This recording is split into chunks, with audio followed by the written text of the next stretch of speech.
How's everybody doing? Hey, Coach. Thanks for a couple of minutes. All right, guys, if you have a question, please hit the raise hand button. Greg Barnes, you're the first one up. Go ahead. Hey, Jay. Mac mentioned, I think he said 11 missed assignments, 14 missed tackles. What were some of the issues that you saw on film, especially compared to how well the defense looked against Duke?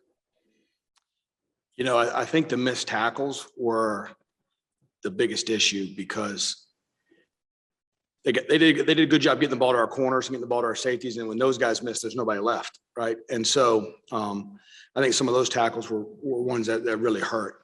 You know, the explosive plays we gave up were a couple missed assignments, but the other ones were just a missed tackle. And we talk about missing it like there's missing in a good way and missing in a bad way. And when you miss and you cut the rest of the defense off, like happened with our corners a couple of times, you know, that's going to be an explosive play, and that's what we're trying to limit right now. So, you know, I thought most of the time when you play as bad as we played, you come back in as defense coordinator and you look at the film and you say, "Man, I should have played this differently. I should have called this differently." I think we felt really good about some of our calls. We just need to execute better, and ultimately that falls on me. So, you know, we got to come back to practice tomorrow and get after it. Thanks. Yes, sir. Andrew Jones. Hey, Coach. Mac and Jeremiah both alluded to one of the issues during the second and third quarter Saturday was some communication stuff in the back of the defense. And they said that was a common thread with what happened in the second half against Georgia Tech. How do you get communication to improve when a couple of guys are doing one thing and maybe the rest of the defense is doing something else? So we have put a big emphasis on it. And I thought it improved a week ago, and then we took a step backwards last week. And so eventually you get to a point where the guy that's not communicating and the guy that's missing the signal and the guy that's not playing it right, you just replace that guy. And so I think there's some of that at some level, right? You start to get frustrated with the guy that you know isn't communicating. And we've had a lot of hard talks with him yesterday about like that, you know, the communication's got to get better. Because the thing is, we have kids that are very smart. You know, Jeremiah Gimbel's really smart. Gio Biggers is really smart. We have guys that are really bright guys that can communicate and get us lined up. And frankly, we're going to have to play those guys more. And because I really think a lot of the mistakes we had were guys not talking to each other, and that's got to improve. It also appears that at times, and I'm using the second half against Georgia Tech and the two middle quarter Saturday as an example, that sometimes when things start to go poorly, they kind of stay going poorly for a while. Is it a matter of just a guy making a play that be the one slogan, a guy stepping up, making a play that might change the disposition of the group a little bit? Or is there something else that you guys can do as a staff to maybe turn the tide some? That's a great question. So ultimately, it always falls on us as the staff. However, like if you want to be elite, like we talk about wanting to be elite, then at some point the player-driven standard becomes important. And so I agree with you. I don't think we handled adversity very well against Georgia Tech, and I don't think we handled adversity very well against Florida State. And I think that is you know, yes, we had some communication errors. We'll get those fixed. The missed tackles are things that I can't stomach as the defensive coordinator. But ultimately, when things are going bad, you have to at that point lean on each other and start to play better. And I don't think we've done that. And what bothers me about those two games is I feel like we have been in those situations before and responded much better. And so we've got to get back to that mind frame. Cool. Thank you. CL Brown, go ahead. Hey, Jay, I was curious on how you manage the defense mentally at this point, because it seems like after a game like Saturday, they could be, you know, basically beating themselves up pretty bad about some of the tackles and some of the communication.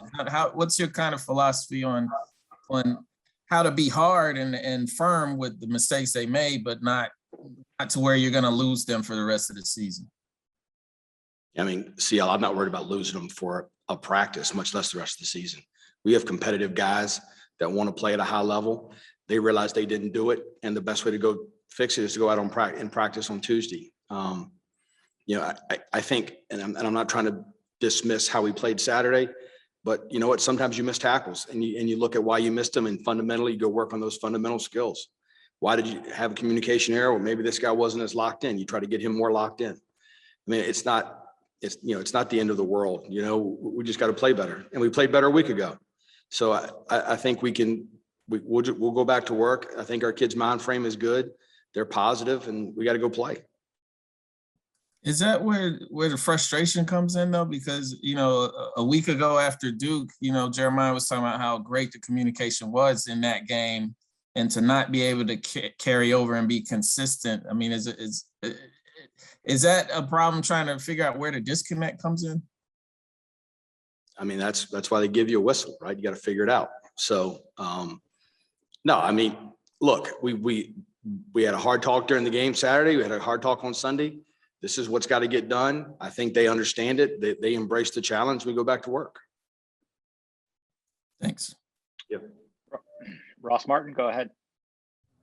Hey, Coach Bateman. Jordan Travis was going to run and he had a pretty big game. What was your approach to stopping a running quarterback heading to this game, having seen him kind of do it against y'all last season as well? What did y'all scheme for and how that? It's a good question. I thought we had some really good answers, and we got free guys to him a lot and didn't get it tackled.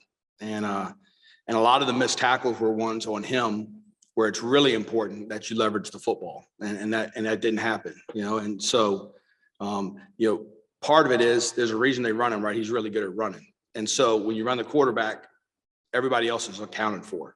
And so it forces you into one-on-one tackles, and we didn't execute those one-on-one tackles as well as we should have. Even on the long touchdown run, we had a breakdown, but we got two guys to the ball. One of them tripped and the other one missed. And, if we're getting two to the ball and he makes, two guys don't make the play, it's hard to get two, much less three. So, I felt like we had the right leverage most of the time. I thought we did a better job keeping him in the pocket, especially early in the game than we did later in the game. That was our big emphasis, was not letting him scramble, because I felt like that's where he really got us a year ago. And, so I think we had good answers, and I think we missed tackles. And ultimately, if you miss tackles in today's day and age, you're going to have a hard day on defense, right? This game is about blocking and tackling people and not getting tackled. And we didn't do that very well. Greg Barnes, go ahead. Hey, Jay. I think fans see when guys like Ritzy and Ra, young kids, come in and make a few splash plays and limited snaps, and then they wonder why those guys aren't playing more. Can you explain kind of the process that a kid has to go through when he steps on campus to be ready to play significant snaps for you? Yeah, I mean, so number one, I think they're both playing a decent amount. Ritzy's playing a lot. So I think, when they're ready to play, they're ready to play. And, last year with Tony and Jaquarius, it took a while. JQ got hurt. And then once they had enough under their belt and they had enough knowledge to go play, then they went and played. And I think Ra is playing, he's not playing as many snaps as he wants or I want, but he's playing really significant snaps. And I think the first third down of the game, Ra was in. So, we're trying to find roles for those guys and play them, and not just those two, other good young guys too. So, the other thing with Ritzy is like right now when Ritzy goes in, that means Cayman Rucker comes out, or that means Miles Murphy comes out, right? So it's not like it's not like Ross Martin and I are playing four techniques and we're rotating in with those guys, right? So, I think they're playing the right amount right now, and I think they're getting better, and they're going to be really good players. Okay, thank you. Yep. All right, Coach, that was our last question. Thanks for a few minutes. No problem. Thanks.